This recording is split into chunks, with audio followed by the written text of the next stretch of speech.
یہ قتل کا معاملہ، یہ جان کی اہمیت ہے اسلام میں، تم کو کوئی اختیار نہیں ہے کہ تم کسی کی جان لے لو.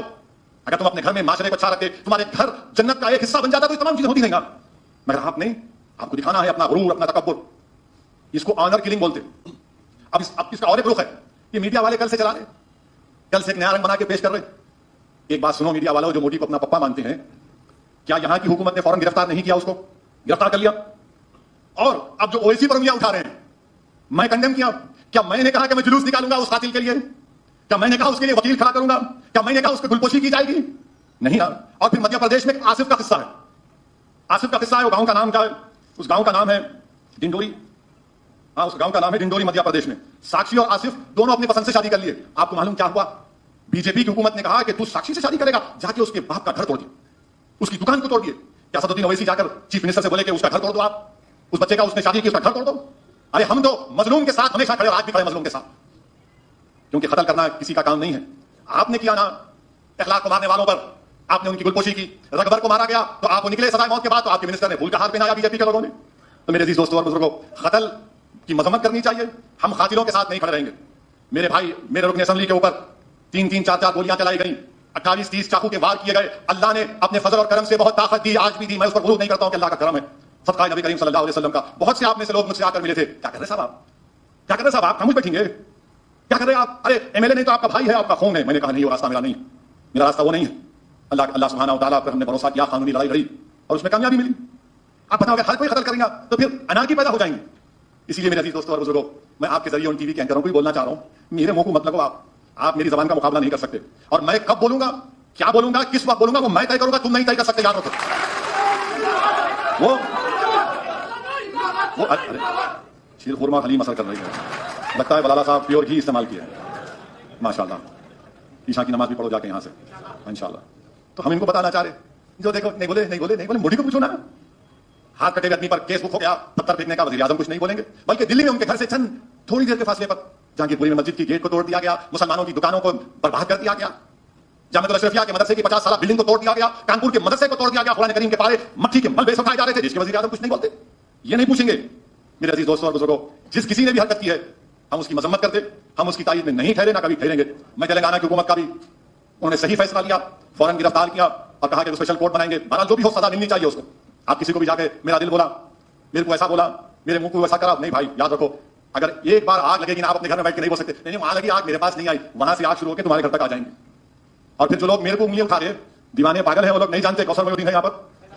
لنگر ہاؤس کا 2005 کا واقعہ یاد ہے، بچی عائشہ کا یاد ہے. اب میں بولا تو ان کو پھر سے درد ہوگا پیٹ میں. ایک مسلمان بچے کو غلط الزام میں اس کا قتل کر کے اس کے جسم کو جلا دیا گیا تھا. مجھے ہمارے مجلس کے اراکین کو معلوم کہ کیسے تکلیف سے مشکلات میں ہم نے شہر کے من کو پرامن رکھا. اور رات میں نے جب اس کی لاش جلی ہوئی لاش آئی تو اس کے بھائی کا رونا مجھے آج تک یاد ہے. ان کے بھائی آج بھی نا 2 3 بھائی ہے نا. ارے ہم جانتے سب، یہ انہوں آ کے ہمارے کو سکھا رہے، یہ ہمارا شہر ہے، ہم جانتے کیسا کرنا. یہاں امن کو بگاڑنے کا کام نہ ہم کرتے، نہ کسی کو کرنے دیں گے انشاءاللہ تعالیٰ. اور جو لوگ بول رہے اولڈ سٹی میں پاتا بستی میں یہ، ارے پاتا بستی کیا کر رہا بھائی، بڑے آگے چلے گئے، کچھ نہیں کر سکے. انہوں ٹائم ہمارے کو بول رہے پاتا بستی میں وہ کریں گے، کچھ نہیں کر سکتے. آؤ مقابلہ کرو، دیکھیں گے کیا کرتے تم. بات کرے گی پاتا بستی اولڈ سٹی. یہ اولڈ سٹی میں بہادر لوگ رہتے، جس میں ہندو بھی ہے، مسلمان بھی ہے، دلت بھی ہے، ہمارے آدیواسی لوگ بھی. ہمارا کارپوریٹر ہے نائک راج موہن، ہمارا کارپوریٹر ہے. سوامی یادو ہمارا کارپوریٹر ہے. انہیں کافی ہے بی جے پی کے لیے. میرا ٹائم بعد میں آتا، تم سوامی یادو راج موہن سے نائک سے مقابلہ نہیں کر پاؤ گے. مگر بولے اردو کو ہم کو کرے گا. اردو میری زبان نہیں ہے، اردو ملک کی آزادی میں، جدوجہد آزادی میں استعمال ہوئی زبان ہے. انقلاب زندہ باد کا نعرہ اردو سے نکلا نا، مگر اردو سے نفرت. تو بہرحال عزیز دوستوں اور بزرگوں، تیار رہیے. 1 سال 1.25 سال ہے اسمبلی الیکشن کو، تھوڑا حرکت میں رہیے، اس میں برکت ہے. بہت سے لوگ بڑی بڑی باتیں کر رہے ہیں، ابھی بھی دماغوں میں ان کے جال ہے، خواب دیکھ رہے ہیں. خیر کوئی بات نہیں، ہم اپنے دشمن کو کبھی کمتر نہیں سمجھتے. ہم اپنے سیاسی حریف کو عزت دیتے اور عزت دے کر پوری تیاری سے مقابلہ کرتے ہیں. مقابلے کے لیے ہمیشہ تیار تھے، ہمیشہ تیار رہیں گے. مجلس اتحاد المسلمین بھارت کے کونے کونے میں جائے گی. آج ہماری میٹنگ ہوئی اختر الایمان شاہ نواز صاحب کے ساتھ، انظر نعیمی صاحب کے ساتھ، آفتاب صاحب کے ساتھ. اور آنے والے پارلیمنٹ الیکشن میں بہار میں مجلس لڑے گی، پارلیمنٹ الیکشن میں انشاءاللہ تعالی. آپ ہم کو نہیں روک سکتے، ہمارا جمہوری حق ہے. نہیں آپ لڑے تو ووٹ کٹ جاتے. ارے میرے ووٹ سے موڈی نہیں جیت رہا، تمہارے ووٹ سے موڈی جیت رہا. میرے ووٹ سے تمہاری عزت بچ رہی. اگر اتر پردیش کا مسلمان جھولی بھر بھر کر خیرات میں ووٹ نہیں دیتا سماجوادی پارٹی کو، تو اکھلیش اپنے گھر سے منہ نہیں دکھا سکتے تھے، نکل نہیں سکتے تھے. مگر ہم کو اپنی لیڈرشپ کو بنانا ہے. یاد رکھیے آنے والے حالات، آنے والے نفرت کے طوفان اور رہیں گے.